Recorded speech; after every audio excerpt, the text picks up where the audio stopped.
Hello Juan, how are you?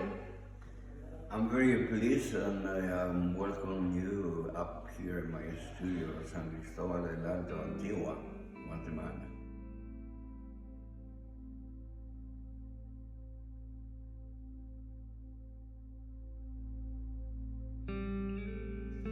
Well, I was born in 1941 in Argentina.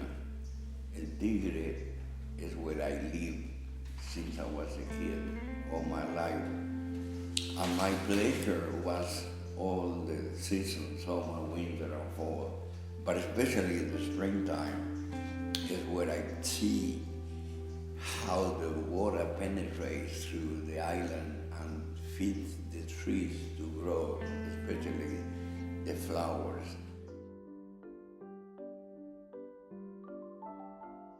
And I always was with my two dogs and my rowing boat.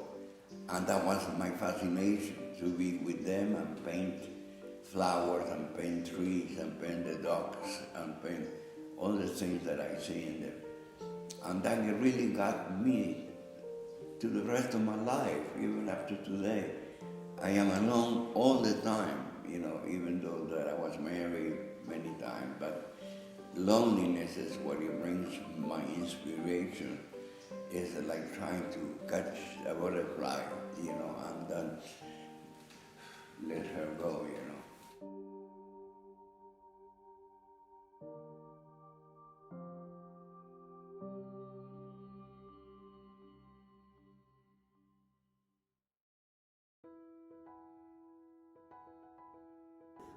Well, I always paint women. Even in 1963, when I was going from Rio de Janeiro to Spain, it was a natural attraction to really, for me to be inspired to do portraits.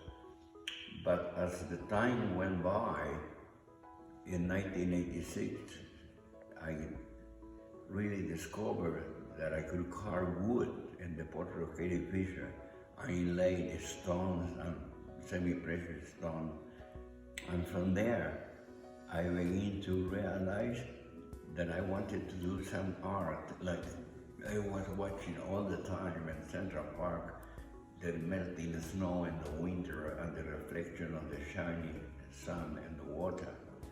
And I could never ever forget how can I capture that in a painting, And that was one of the first intrigue, the magic that had captured my curiosity to execute the reflection on the snow. And long time, it took me many years, and I ruined a lot of pictures.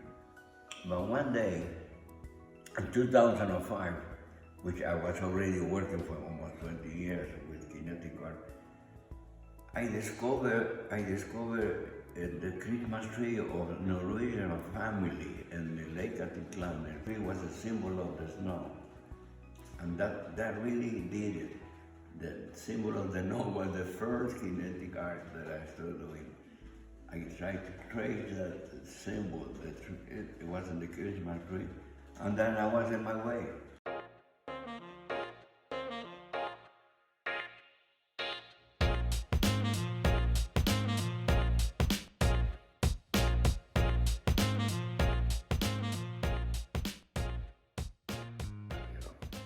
And that was always trying to capture that, like a beetle, like a bug, I love insects.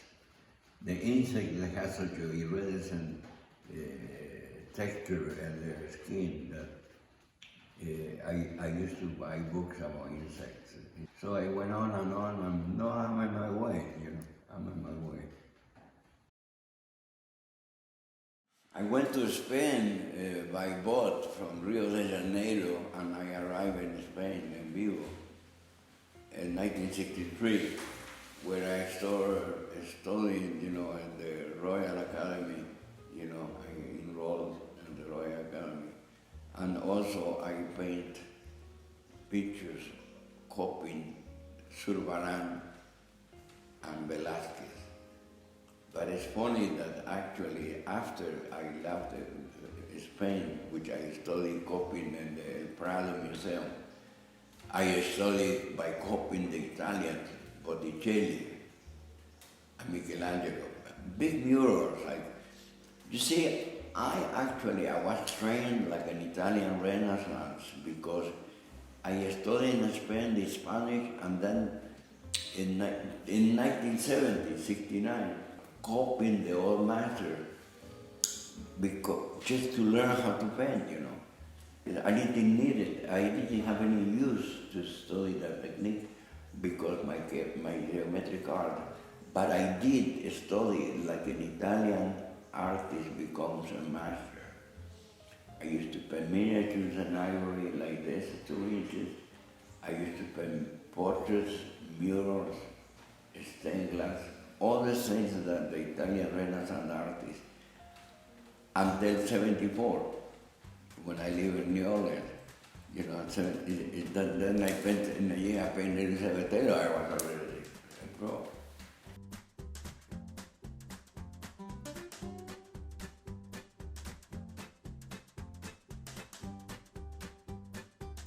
I began to correspond with Elizabeth Taylor's secretary, that was Chen Sam.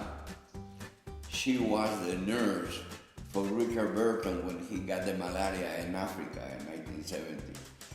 And we correspond with Elizabeth Taylor, and she posed for me in the Pier Hotel doing some drawings in 1973. And then in 1975, when I finished the picture, they loved it. It was such a knockout success that they came to New Orleans to the high-ranking hotel. Elizabeth Taylor came over and Chen Sam came over, and they loved the portrait. It was hanging there, and she took it away. And that's the portrait of Elizabeth Taylor.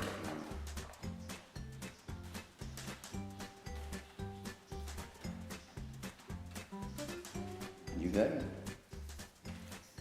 That's the portrait of Elizabeth Taylor. Yeah.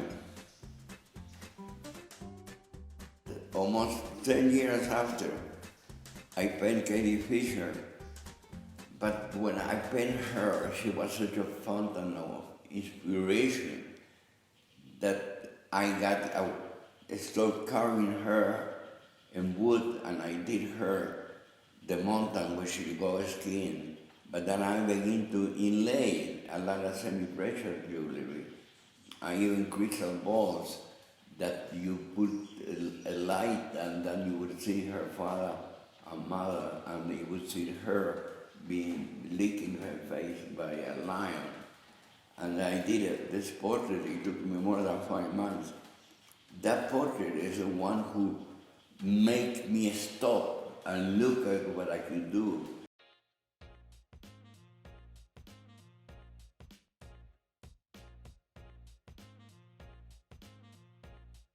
In the wood carving, and then I started carving. I carved the rainforest. I carved that from Guatemala in 1982. I came to Guatemala the first time, and I started being a wood carver from her. And from there, I went to Kinetic art. That was the last portrait I painted. I didn't paint more portraits. This woman.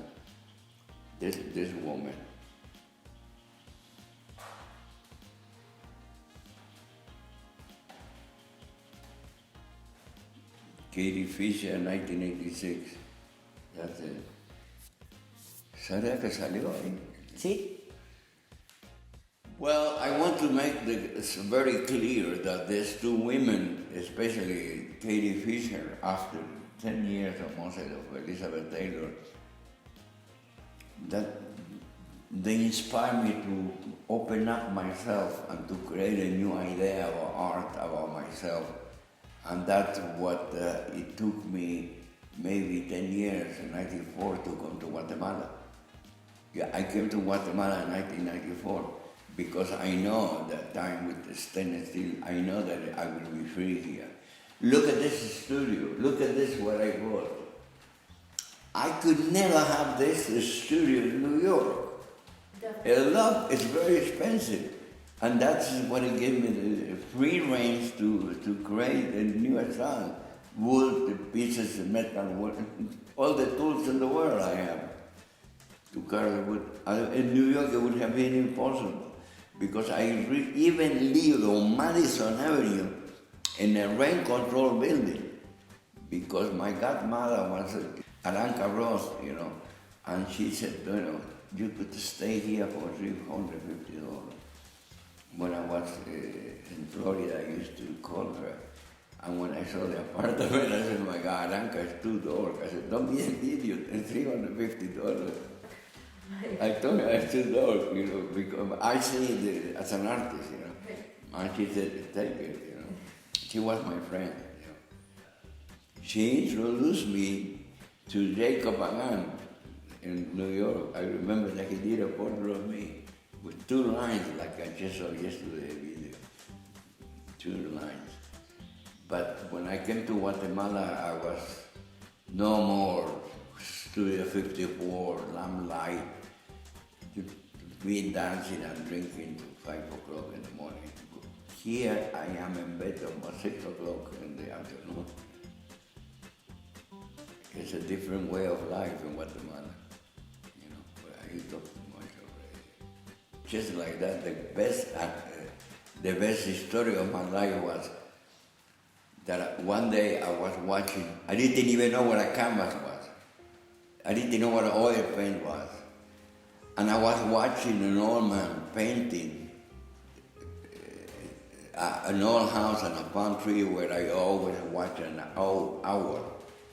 And I waited until he finished for 4 or 5 hours. He said to me, come to me, come follow me. And he gave me that canvas for me to paint the picture. And he said, when you finish the picture, bring it to me. I was so ashamed, I never brought it to him.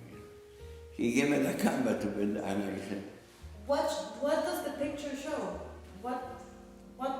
Where is this? it's my house in a Tigre, Where the dogs were? I live like a king, I was so happy, But it looks like a farm. Did you grow something? Yeah. It's we used to grow ducks and apples.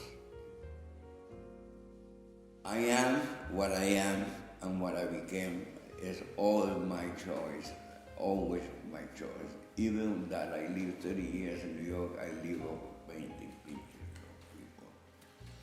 And I even have an exhibition in New York the last one, 1979, that I sold all the paintings. There were paintings of women, with birds, with things like that. Even the governor of Louisiana, Edward, his brother, came over there, and his girlfriend, and then we went to New York to all the restaurants with there, and but then in 1979, then I stopped painting, looking for kinetic art, looking for my identity.